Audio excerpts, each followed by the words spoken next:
Hello guys, কি খবৰ আপোনালোকৰ সকলো ভালে আছে নে? আজি দিৱালী গতিকে আপোনালোকক সকলোকে মোৰ ফালৰ পৰা হেপী দিৱালী। মই যোৱাকালি দিৱালীৰ ভিডিঅ' এটা মানে ব্লগ এটা বনাম বুলি ভাবিছিলোঁ কিন্তু দিয়া নহ'ল কাৰণ কিয় মোৰ ল'ৰাটোৰ বহুত গা বেয়া হ'ল। গোটেই ৰাতিটো আমি শুৱা নাই। সি আপোনাৰ পেটৰ বিষত চটফটাই আছিলে। পেটৰ বিষ বুলি কৈ আছিলে কিন্তু আমি ভাবিছিলোঁ গেছ উঠিছিলে বুলি, কিন্তু তেনেকুৱা নহয়, গেছ উঠা নাছিলে। ৰাতিপুৱালৈকে আমি ৰৈ দিলোঁ অলপ, কাৰণ তাৰ 2টামান বজাৰ পৰা বেয়া ষ্টাৰ্ট কৰিছে। আমি 2টা বজাত মানে কি কৰিম কি নকৰিম তেনেকুৱা লাগিছিলে, কিন্তু ভগৱানৰ নাম লৈ লৈয়ে আৰু তেল অলপ মালিচ কৰি তেনেকৈ মিঠাতেল অলপ পেটত লগাই তেনেকৈ ৰাতিটো পাৰ কৰিলোঁ। ৰাতিটো নাযায় নোপোৱাই যেন লাগিছিলে আৰু ভগৱানৰ নাম লৈ লৈ তেনেকৈ পাৰ কৰিলোঁ, কোচত লৈ লৈ টিকলাটো। ৰাতিপুৱা হোৱাৰ মাত্ৰকে ডক্টৰ এপইণ্টমেণ্ট লৈ তাক দেখুৱাবলৈ লৈ গ'লোঁ। যিহেতুকে মানে তাৰ মানে চিটুৱেশ্যনটো বেছিয়ে বেয়া হৈ গৈছিলে, একদম মূৰ নাদাঙে সি, আৰু কোচৰ পৰা নানামে, মানে বিচনাত থ'লে তাৰ পেট বিষ বুলি কয়, সি শুব নোৱাৰে, উশাহ ল'বলৈ বিৰাট কষ্ট পাইছিলে। আমি সেইকাৰণে ভাবিলোঁ কিজানি এডমিট দি দিব, গতিকে আমি ওলাই দিলোঁ আৰু ৰাতিপুৱা সময়তে। তাৰপাছতে আৰু ডক্টৰক দেখুৱালোঁ। ডক্টৰে এক্সৰে কৰিব দিলে। তাৰ এক্সৰে ৰিপৰ্টত তেনেকুৱা একো নোলাল যেনিবা ভগৱানৰ কৃপাত। অকল মানে তাৰ হেৰি পাইছে, কফৰ কাৰণে বুকুৰ বিষ উঠিছে, মানে কফটো বহি গৈছে ডিঙিত, বুকুত। সেইকাৰণে মানে তাৰ বুকুৰ বিষ হৈ আছিলে, সেইটোকে সি মানে পেটৰ বিষ বুলি কৈ আছিলে। তাৰপাছতে তাক মানে দৰৱ চৰৱ দিলে আৰু মেডিচিন দিলে, আৰু পাম্প এটা দিছিলে পাম্প কৰিবলৈ, কফটো মানে পায়খানাত ওলাই যাবলৈ। আজি সি ভাল পাইছে, বহুতখিনিয়ে ভাল পাইছে। কালি ৰাতিয়ে একচুৱেলি সি ভাল পালে। ভাল পোৱাৰ পিছত আজি সি ধুনীয়াকৈ ৰাতিপুৱাৰ পৰা খেলি আছে। এতিয়া দিনৰ 1টা বাজিছে, 1টালৈ 10 মিনিট আছে, ধুনীয়াকৈ আছে বাৰু। সেইকাৰণে ভাবিলোঁ আজিয়ে ব্লগ এটা বনাওঁ দিৱালী বুলি। গতিকে আপোনালোক সকলো ভালে আছেনে বাৰু? বতৰ বেয়া, বেমাৰ আজাৰ হৈ থাকে, সকলো ভালকৈ থাকিব আৰু নিজৰ কেয়াৰ ল'ব। আমি ডাঙৰবিলাকেতো নিজৰ কেয়াৰ ল'ব পাৰোঁ, সৰু ল'ৰা ছোৱালীবিলাকে যিহেতু নোৱাৰে, গতিকে সৰু ল'ৰা ছোৱালীবিলাকক বেছি কেয়াৰ লৈ থাকিবলগীয়া হয় আৰু চাই থাকিবলগীয়া হয়। গতিকে সকলো ভালকৈ থাকিব আৰু। বৰষুণ বতৰ যিহেতু, এতিয়াও মানে বৰষুণ দিয়া নাই নগাঁৱৰ ফালে, কিন্তু নাজানো আৰু পিছবেলালৈ কি কৰে। যোৱাকালিতো আমাৰ তেনেকুৱা একো দিৱালী বুলি মানে একো আমি ফুটোৱা নাই, মন চনবোৰ ভাল নাছিলে। ভাবিছোঁ আজি আৰু দিৱালী বুলি আজি বুলি ফূৰ্তি কৰিম আৰু দিৱালী বুলি।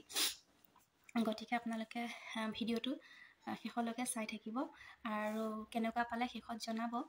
আৰু প্ৰথমতেই কৈ থৈ দিওঁ যে মোৰ ভিডিঅ'ত মানে চাইছে বহুতে, কিন্তু লাইক কৰা নাই আৰু কমেণ্টো কৰা নাই বাৰু। গতিকে আপোনালোকে লাইক কৰিব, কমেণ্ট কৰিব আৰু ছাবস্ক্ৰাইবটো কৰি মানে অল বাটনটো ক্লিক কৰি থ'ব। ঠিক আছে, ভিডিঅ'টো চাই থাকক। এতিয়া মই যিহেতুকে ঠাণ্ডা বতৰ আৰু দিনৰ ভাত বনাবলৈ টাইম হৈ গ'ল, গতিকে মই ভাবিছোঁ আজি খিচিৰিকে বনাওঁ। যিহেতু ঠাণ্ডা বতৰ, যোৱাকালি ৰাতি মই মাংস বনাইছিলোঁ ঠাণ্ডা বতৰ বুলি, গতিকে আজি এতিয়া মাংস চাংস নবনাওঁ একো, খিচিৰিকে বনাওঁ বুলি ভাবিছোঁ, ধুনীয়াকৈ জ্বলা চলা দি।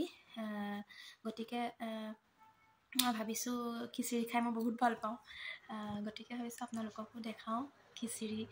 সকলোৱে জানে, সাধাৰণ আৰু চাউল দালি এনেকৈ দি মছলা চছলা দি অলপ বনায়, কিন্তু মই ভাবিছোঁ আপোনালোকৰ লগতো কথাও পাতি থাকিম আৰু ভিডিঅ' কৰি থাকিম, ব্লগো বনাই থাকিম, চাই থাকিব। ঠিক আছে? ভালনে সোধাচোন?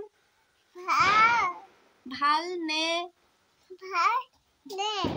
মোক কোৱা, মোৰ ভাল।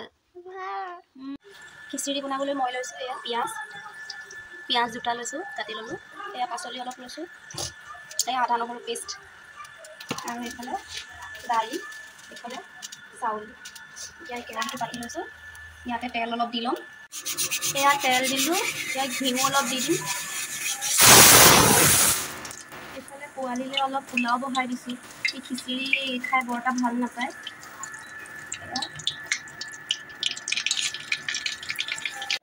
তেল আৰু ঘিউখিনি গৰম হৈ যোৱাৰ পিছত মই ইয়াতে গোটা জিৰা দি দিছোঁ। একচুৱেলি পাঁচফোৰণ দি বনাওঁ মই, কিন্তু পাঁচফোৰণ শেষ হ'ল গম নাপাওঁ। গোটা জিৰা দিছোঁ, তাতে তেজপাত 2 খিলা দি দিছোঁ, এনেকৈ শুকান জলকীয়া দুটা দি দিছোঁ।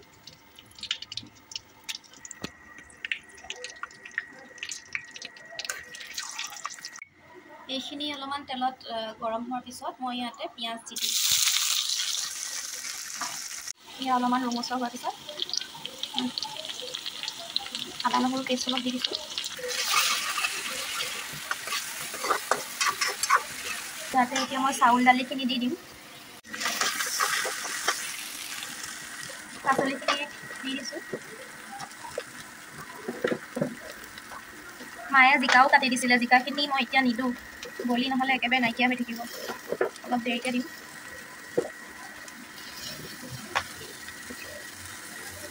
মই স্কোৱাছ, আলু, ৰঙালাও দিছোঁ। ফুলকবি নাই একচুৱেলি, নহ'লে ফুলকবি দিলেও ভাল লাগে। ফুলকবি নাছিলে, ঘপকৈ খিচিৰি খাম বুলি মানে ঠিক কৰিলোঁ, নহ'লে বেলেগ এদিন প্লেনিং কৰি খোৱাহেঁতেন, বস্তুবোৰ গোটাই ল'লোহেঁতেন।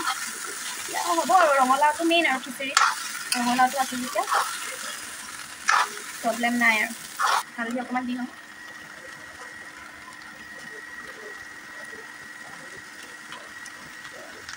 তাৰপাছতে নিমখ অকণমান দিছিলোঁ আৰু অকণমান দি দিওঁ।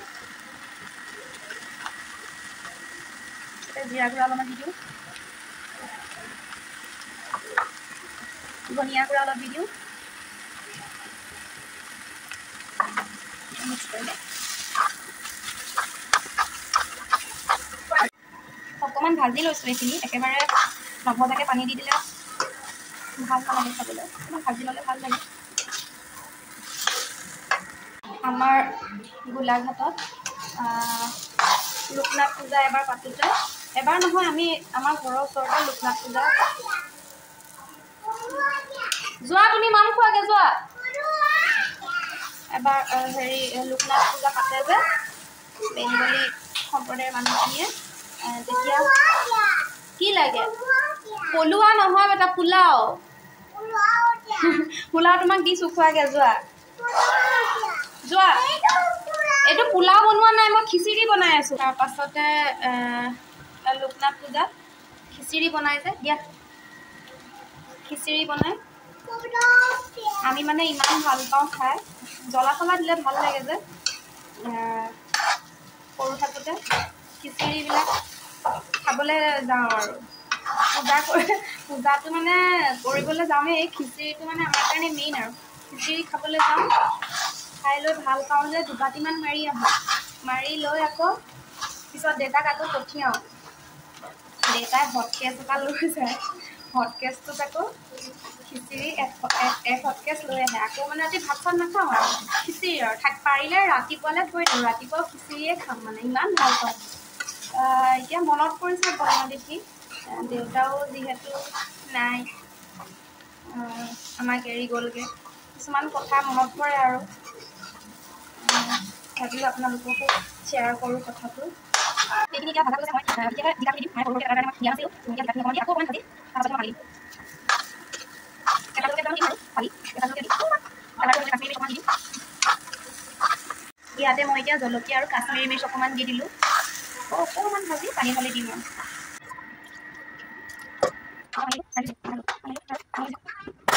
বতৰটো চাওকচোন আকৌ কি কৰি আহিছে। খিচিৰিখিনি এয়া বাৰী কৰি ল'লোঁ খাবলৈ। 3টা বাজিলে, 3টা বজাৰ কাৰণে আজি আৰু ভাজি চাজি একো বনাবলৈ টাইমেই নহয়, দেৰি হৈ গ'ল। Hello' guys, good evening. এতিয়া বাজিছে 6টালৈ 20 মিনিট, আৰু আমি একচুৱেলি আগফালে চাকি তাকি জ্বলাবলৈ গৈছিলোঁ, কিন্তু চিটুৱেশ্যনটো আপোনালোকক দেখাওঁ ৰ'ব। গোটেই বৰষুণ দি দিলে, এই চাকি আকৌ জ্বলাবলগীয়া হৈছে। ভাবিছিলোঁ আগফালৰ পৰা ধুনীয়াকৈ দেখুৱাম লাইটিং কৰা, কিন্তু নহ'ল আৰু এনেকৈ দেখুৱাইছোঁ।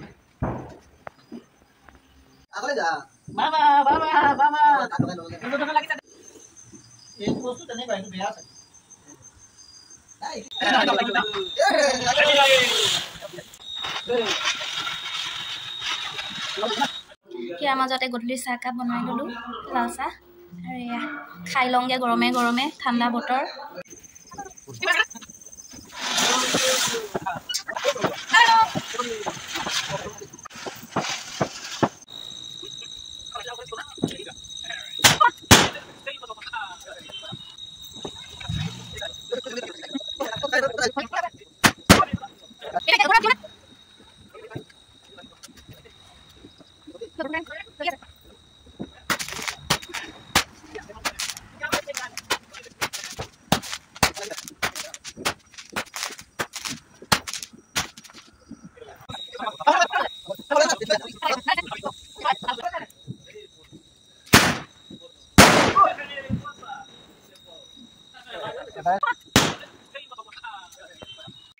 আজি ৰুটি আৰু পনীৰ বাটাৰ মছলা বনাম বুলি ভাবিছোঁ গতিকে ইয়াত তাৰে যোগাৰখিনি কৰি ল'লোঁ পিঁয়াজ কাটি ল'লোঁ তেজপাত বিলাহী কাজু নিদিলেও হয় মই দিছোঁ আৰু ইফালে পনীৰ ইফালে লং ইলাইচি আৰু ডালচেনি এইখিনি কাটি কৰি ৰেডি কৰি ল'লোঁ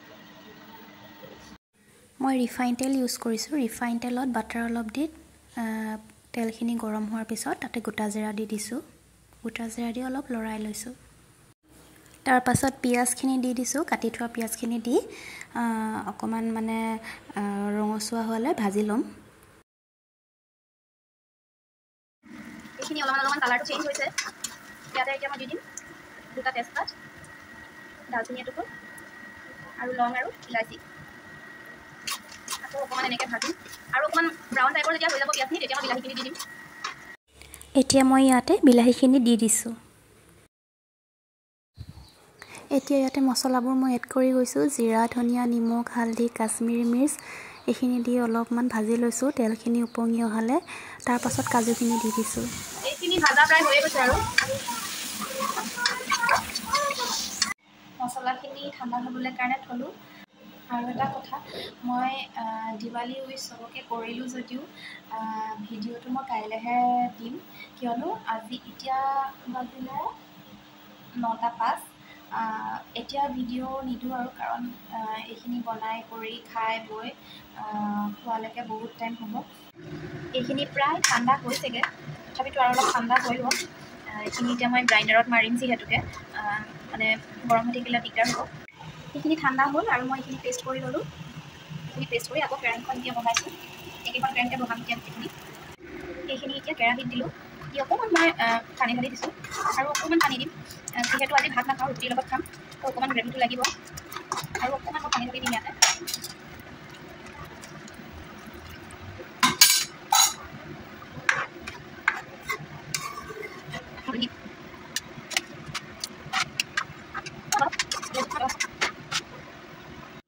এতিয়া মই ইয়াতে কচুৰি মিঠিখিনি দি দিছোঁ এইখিনি মই পনীৰখিনি বাউল এটাত উলিয়াই বাটাৰ অলপ দি এনেকৈ থৈ দিছোঁ ৰুটি বনাই শেষত খাই বৈ আমি আজৰি হৈ আকৌ বৰষুণ দিয়াৰ বাবে অথনিখিনি কৰিব পৰা নগ'ল এইখিনি লাষ্টত কৰিলোঁ ভাল লাগিলে কৰিব পৰাৰ বাবে কেনেকুৱা পালে ভিডিঅ'টো জনাব আপোনালোকে